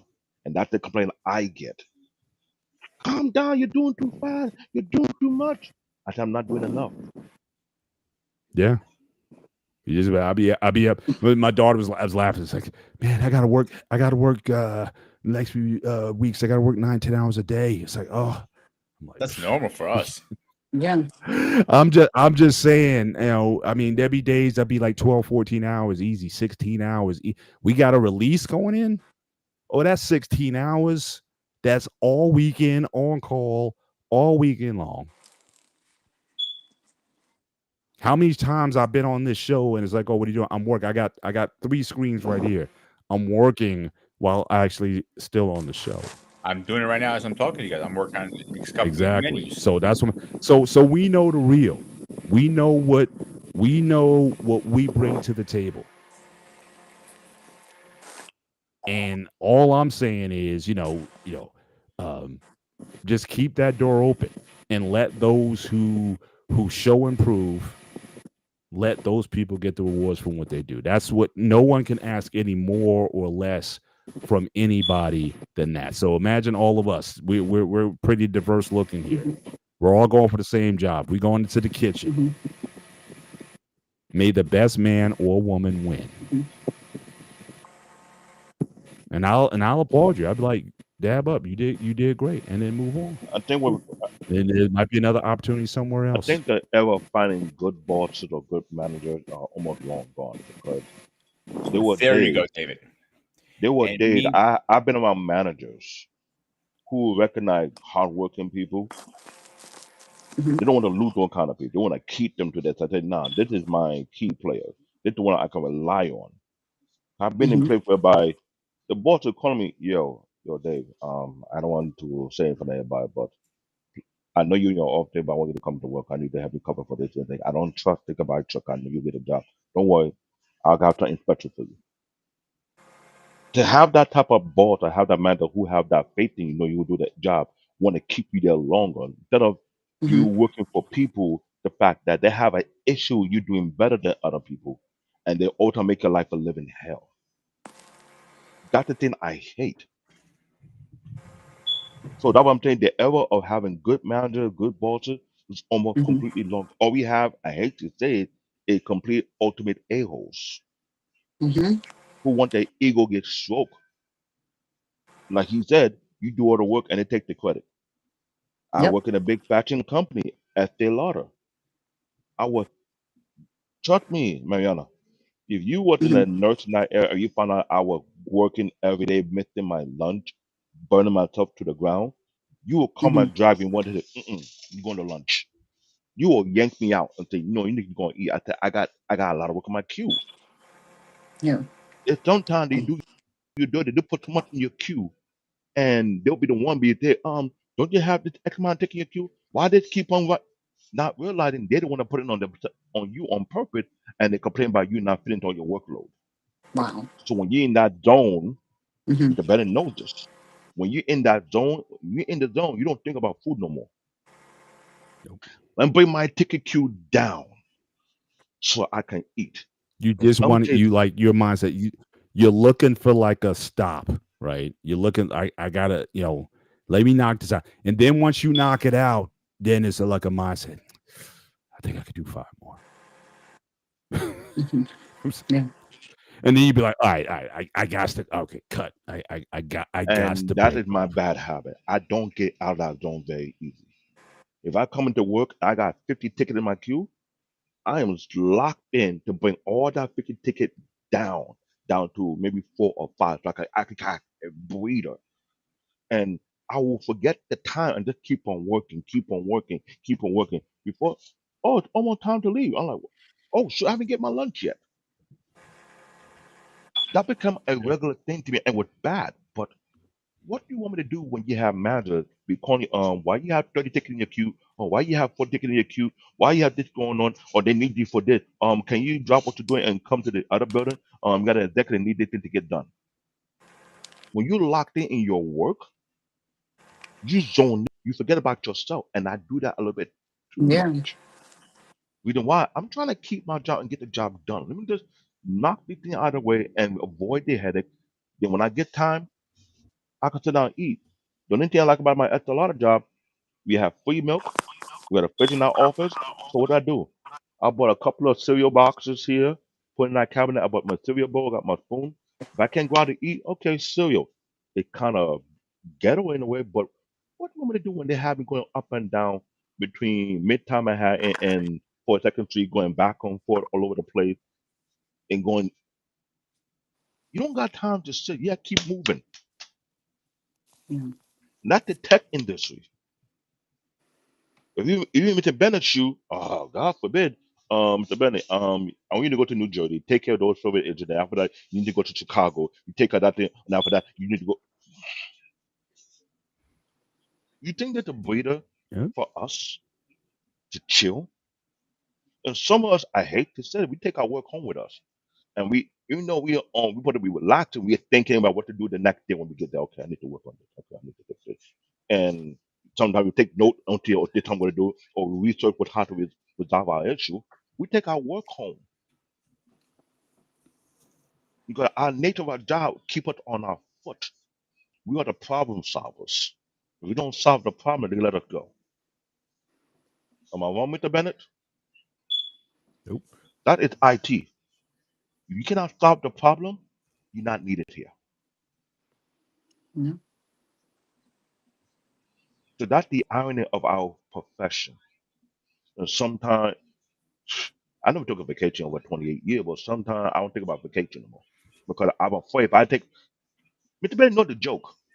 There's more tech professionals don't take vacation because they fear if they take vacation, the moment they're on vacation, everything collapses. Am I wrong, Mr. Mm. Bennett? They Yeah. are techs. Especially like I said, when we are doing those upgrades, you had people who were like really because they had weeks because you can only get like up to 3 weeks vacation. And they couldn't afford to take the time off. So everybody had this time, and nor would they compensate them for it. Because a lot of people was like, look, if I can't take my vacation, can I sell my vacation to somebody else? Hey, you want to buy you out of vacation time? You want my because a lot of guys will go to India, whatnot. That's 3 weeks minimum, right? You don't just go to India for a week and then back. That's 3 weeks. Hey, I need some more vacation time. It's like, look, you're out. Well, can I get it for somebody? Hey, I'll sell you mine. Pay me $1,500 or whatever. Here's a 5 days of vacation time if you want it. Nobody wants to do that. But you had a lot of people who was like, once you're capped out, they're not going to increase it. And now I'm good because it'll stay there. Some companies are like, okay, if you don't use it, you lose it. But I haven't had the time to take it. But you're gonna lose it anyway. So it's like, so that's not fair either. So that's our profession. Like I said, the fear of taking a vacation because you feel like if you take a vacation, you come back while you're on a vacation, did happen, and you feel like why did I take a vacation in the first place? If you're the reliable person, Mhm. it depends on the very well. That's like a curse for anybody in the tech in the industry. If you're a very reliable person and you're the one that clean up mess that other people cannot clean, you have a fear of taking a vacation because you feel like if you take a vacation, something goes wrong, either you cut your vacation short or you come back and hear the bad news. And Mm. some people take their job a little bit too serious. Yeah. I'm not gonna lie. I would Yeah. not want I would not one put because I want to make sure I do an excellent job. I want to say, oh, I dropped the ball. No, let me make sure everything's running fine. And I'll create my contingency plan, get something going, they can go and check the cheat sheet, just how to fix it, then how to fix that. So you have to worry about it, but sometimes you can't trust I can't say you can't trust your teammate, but there are places where you feel like you can't trust your teammate. You gotta be the big brother of your team. Make sure everything's in order. Because if something goes wrong, the boss will be complaining. The first to go look for is you because you're the reliable one. Mhm. So that's Though what I would wish I would have learned a little bit earlier, David, was certainly, I think certainly as we get older, again, the playing field still isn't quite the same for us I know. as it is for others, but we gotta learn how to leverage that somehow. You know what I mean? If I want time off, you're gonna have, because and I heard this comment from I think Bill Russell, former great Boston Celtic player. Um, he said that his role in the job would be to say that, um, basically screw you if I leave this job, meaning that even if the boss doesn't like you, he has to recognize your worth as such that it would take him so long to replace you Mhm. that you can use some leverage. Now again, Mhm. some can use it better than others, but I think that's one thing as I'm learning, as I'm getting into the I guess I'm not landing yet, but I would say I'm kind of you know on the other side of my career Mhm. to utilize more um, of, especially as I get more proficient with the job that I have. Because I see it. I see people who take liberties that you and I wouldn't dream of taking. You got people who call out for any Oh, reason. No, don't And get me it's, started with that shit. You really oh want me my to go on God. a fucking Oh I my rampage? mean, God. it's and yet just and they're able to keep their job. They're still able to keep their Yeah. job. and get promoted. Yeah. so that's a so getting wiser in on how to do that. Again, I'm not looking to abuse. I like to earn what I make. Mhm. In fact, when my mindset in the last few years, especially when I went in for this job, and I told them straight up, my goal here is for you guys to underpay me. I told them that in the interview. Mhm.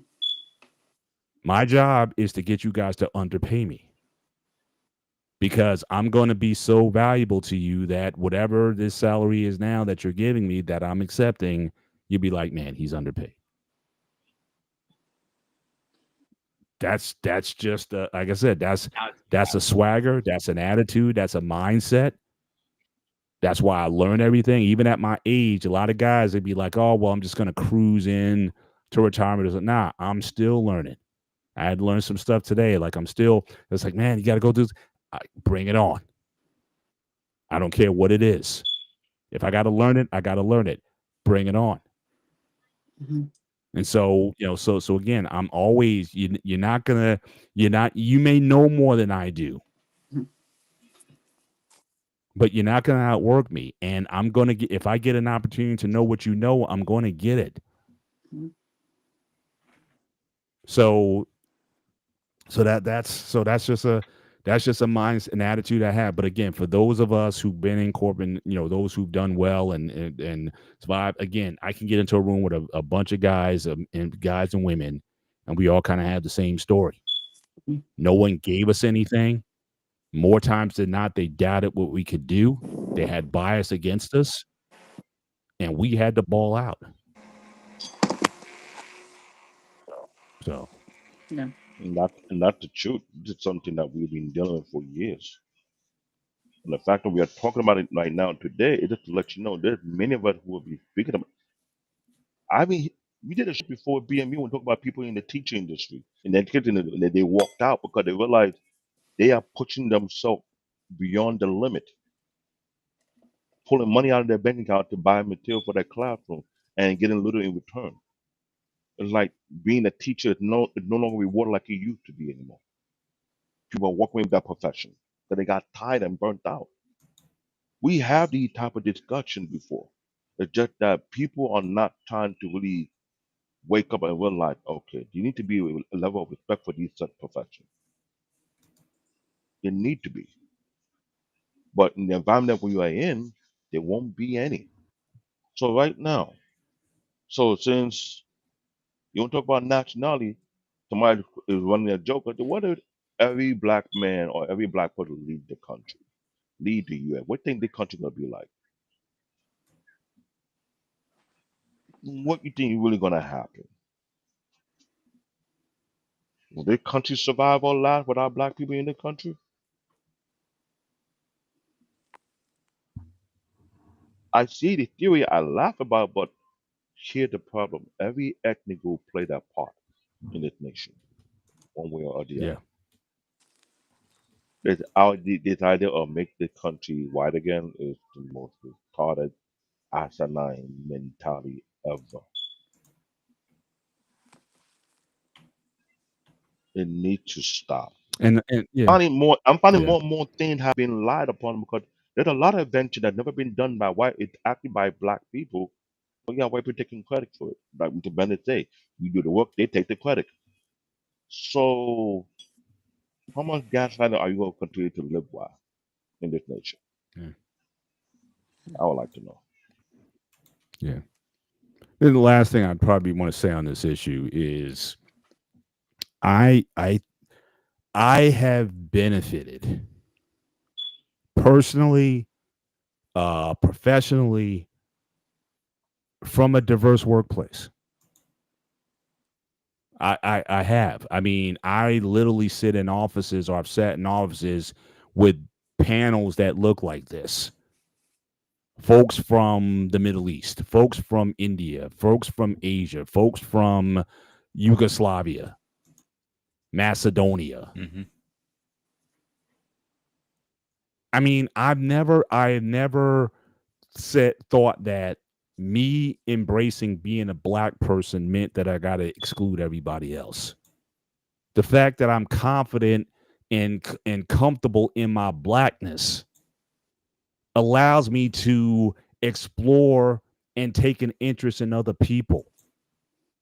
Like Pete, you know me. I'm always asking you about Greek Yeah. culture. David, I'm always asking about how Nigerians or Igbos are. I'm always Marion. If I had more time with Mhm. you, I would always ask you about your background, your culture, your people, what you guys think, your music, your food, your attitudes. I appreciate that.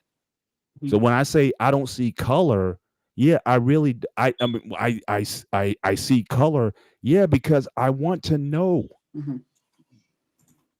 because you're beautiful.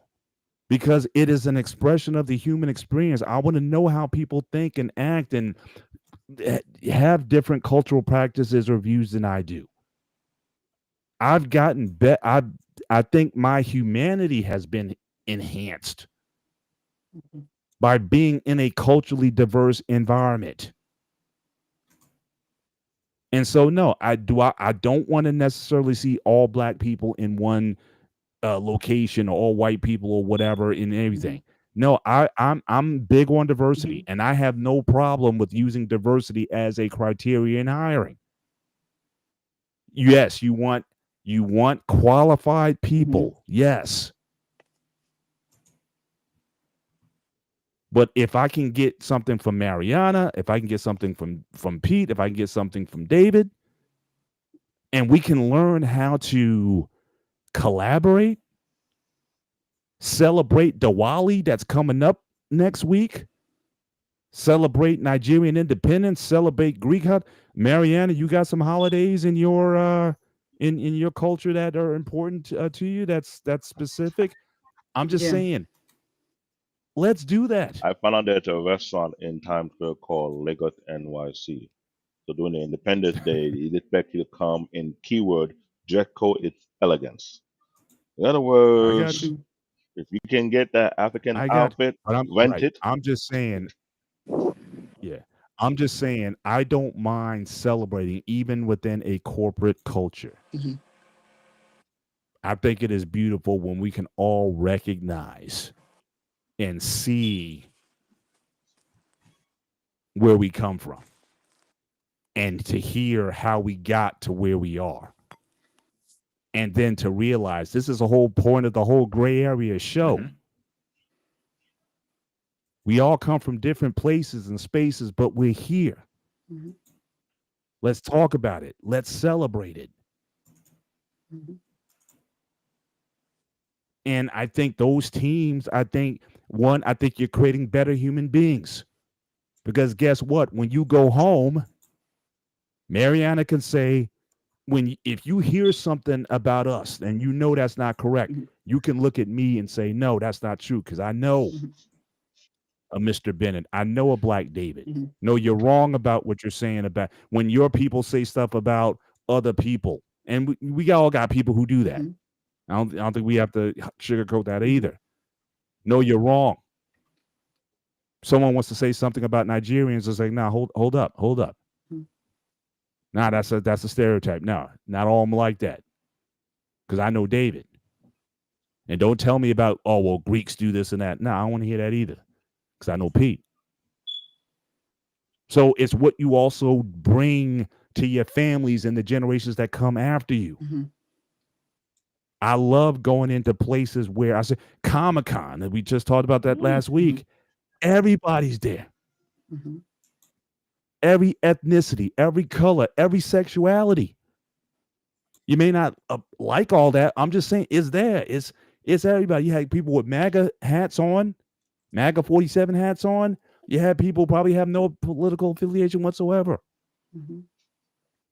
But it's humanity. So yeah, if I was in HR, I'm gonna have a highly competent, qualified, diverse workplace Mhm. of men and women. And yeah, I may have people from the LGBTQ. I may have people from this. I want everybody. Mhm. If you can do the job, I want you there. Mhm. If I feel someone's not represented, I'm going to go into that pool. I have no problem in admitting I got this place. All right. I got 90% white. I got to do something about that Mhm. because I know there's talent out there that nobody's looking at. No one's paying attention. Mhm. So yeah. So you know, I don't think it's necessarily worse. Just to get back to the theme of the show, Mhm. I think people are challenging it or trying to portray it as being worse than it is because it may be favoring another people. And let's be real here. Now, this might be the most controversial thing I'm going to say tonight. Mhm. America is browning. Mhm. It just is. It's the wasp. The wasps are going to be the minority in this country Mhm. within the next 5 to 10 years. And that is scaring a lot of people. It shouldn't. If you're a wasp, if you marry a black person, I got no problem with that. The kids that you have, yeah, they won't be waspy anymore, but they're still beautiful kids. Mhm. Who cares? Mhm. But unfortunately, you do have a lot of people who do care. Mhm. And they're worried about being replaced or have this country look very different than if you look at all those presidents that we had up until 2008. People are very scared about what comes after that. And I think those are things that we have to be conscious of and we have to be diligent about, not looking necessarily at our specific circumstances, but look at the big picture. America is changing. It's getting more diverse ethnically, what have you. Women are going into roles that they were excluded from for a long time. And so we either going to embrace it or we're going to have this culture war going on or talking about how bad things are or whatever. But we all got to get, us, this four of us, we got to get our stuff together. And we got to be about, this breaking stereotypes, breaking barriers, promoting fairness for everybody. Because I got kids and I want them to have a better world than I was in. And I think they do have a better world than the one I was in. So again, Pete, I would say, I don't know if it's worse because I see where my girls are and where they're going. And they're in areas that I don't think I could have been in 50 years ago. So my kids impress me every day in where they're going. And I want those doors to be open for them. And I want them to be able to go into and prove by their worth and their work ethic, their value in those places.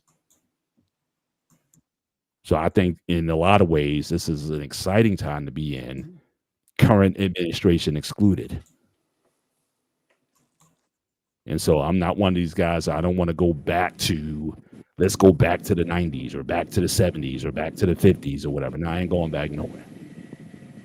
I'm going to live in the present and I'm going to work towards the future. All right, guys.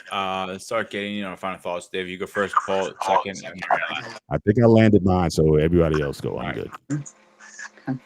I'll be straight up. This is a very unique topic. I think not only our channel to be talking about this more people to get on the type of conversation and be frank about it. Because there's something going on in this nature right now that need to stop and need to end. It's getting very tiring. The idea about merit first, I'm not believing none of the lies no more.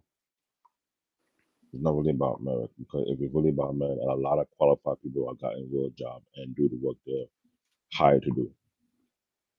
I love you giving that opportunity to perform, let the perform prove the what. Like perfect example. You want to join the NBA team, you do tryout. Everybody do tryout. WWE, they do tryout. You have to prove your worth. When you prove your worth and you make the cut, let them do the job. Right now, I'm not feeling the mentality, the mindset, the lame conspiracies, the BS, the division. The more you create the division, the more you show proof that the kind of person you are a coward. It is what it is. I know I've been on this YouTube space for almost 4 to 5 years. I've made it very crystal clear. I'll be straightforward with you guys. Either you like it or you don't. And I'll be consistent. I'm here about for understand. I'm here about to acknowledge people and their culture different. I'm here about giving people respect. I'm not here to play game with people, but if this will continue, then we will see the group of people behind us who not gonna be so nice to you guys. Other than that, let's keep this conversation going. That's my final thought. Well, this is a interesting topic. I will say there's a lot of challenges going on in every work industry, but this is going to be some other time. I don't, wondering now at this point why certain people with individuals, I will say, with higher titles, but abuse their power. That's a whole different conversation for next time. But anyways, I mean, and it's wonderful to see diversity in every work industry. Just unfortunately, some people. Some individuals, I will say, don't like it, and some do like it. Some prefer, you have to be a qualified individual willing to do the job, not somebody just brag about it but doesn't show it. Um, and it's in every industry. It doesn't matter if it's in hospitality, doesn't matter is in the trucking industry, or it's in retail, and it's every industry have its own drama, I will say. But other than that, um I know that it's going to be harder now, because now some people, some individuals don't take their job seriously, and then the ones who really bust their butt and they take credit, they the one do all the work, but then somebody else takes the credit, and this is going to go for every industry, unfortunately. um but yeah, it's gonna be. This is an interesting topic. I'm hoping we will talk. I mean, this is it's everywhere, and you should have diversity, no matter what. But it's also the only unfortunate thing. People with bigger titles, doesn't matter if it's a manager, supervisor, whatever the case is, or above that. And unfortunately, some people could abuse their power by saying things that has no backup evidence, and just trying to put so much that power of saying, which it's unfortunate. I don't care what ethnic, what race background they are, doesn't give you that right to use that power or leverage to belittle individuals. And that's unfortunate. It's in every work industry. So um with that in mind, I know, it's a lot going on, but unfortunately it is what it is. But I rather prefer to work in a diverse environment than work in an environment that feels like, and then you feel like, and also I need people that are qualified, that willing to do the job. And that's that. I don't need to deal with somebody just to do bare minimum and say all this talk. There's no point of having individuals like that in the field. And that's all I could say. That's all I have to give to say. All right, guys, I want to thank you for coming up. When I said this tonight is going to be an interesting topic, I wasn't kidding. It was an interesting kind of topic. I think we all can agree on that, right, guys? Mhm. Yeah. We might see things differently. I know me and Paul see things differently. Me and David see things. Me and Mariana differently. But we can agree on a lot of things and disagree and be respectful. Mhm. And that's the point of this channel. We can Mhm. disagree to agree. Mhm. The point of this channel is to break walls, break boundaries. The gray area is a perfect example. This show is a good example. The anime Unlock is another good example. Mhm. Train Gen X is another example. The Hangout is another great example. Doesn't matter what background you are. I Mhm. want these walls to break. Mhm. I think we've been doing these walls way too fucking long to keep having these conversations, and nothing has broken down. It keep getting broken down. I think they're getting bigger and bigger and bigger. Mhm. Let's start grabbing some sledgehammers and start taking these walls down. Yes, I might not see color. Paul does. But we can agree on one thing. We are still brothers in arms. Mhm. David, he might look like a Groot, and I'm a Greek god, but we are still.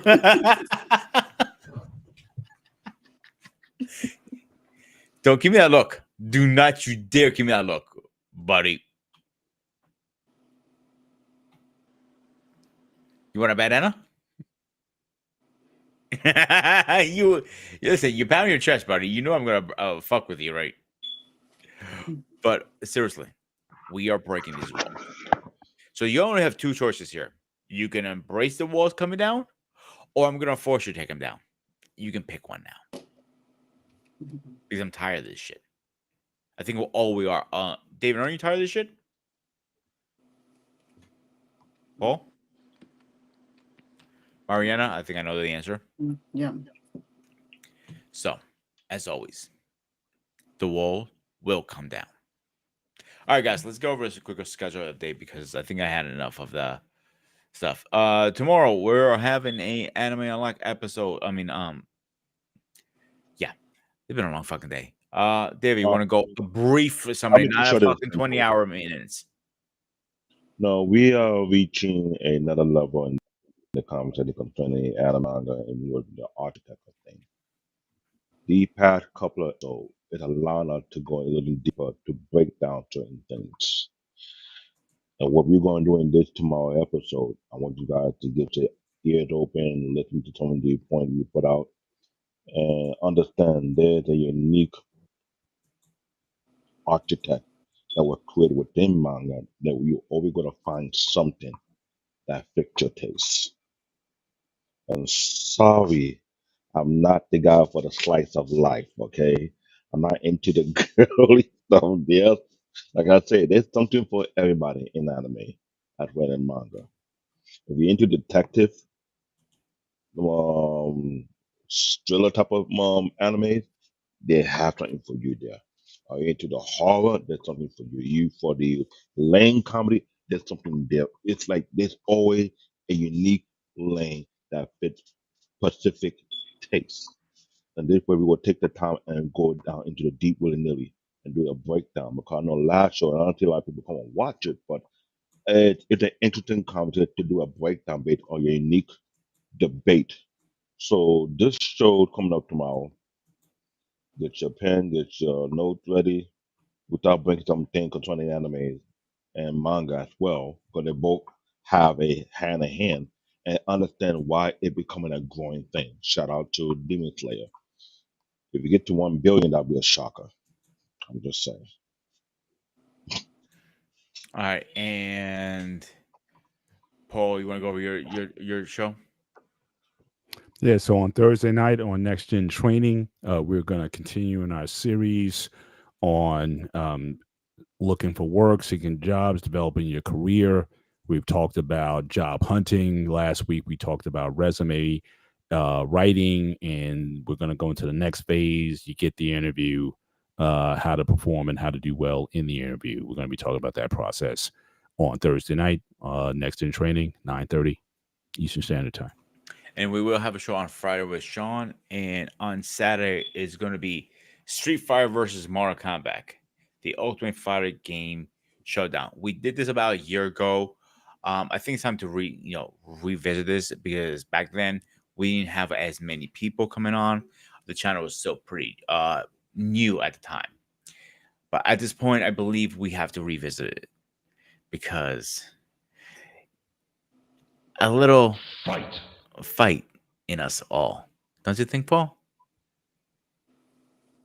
I'm getting too old for this stuff. You've reached your limit on talking. Shut the fuck up. So, And yet, as always, you didn't see that in the Comic Con. no. Mariana's looking, shaking her head, right, Mariana? Yeah, I mean, I don't know what to say. Oh, Oh, yeah. All right, guys. As always, there was a Spartan executing. I am the Spartan. He is Black David, aka Baby Groot, aka Cry Bear. Bear Paul. Get it correct. And Mr. President, aka Mr. Bennett, the Witch Doctor, and I have to always finish like I always finish. Oh, hang on. I got to get myself ready because I didn't get set up here. Okay, I always have to finish like I always. Stay fresh, stay safe, and I'll see you guys on the next one.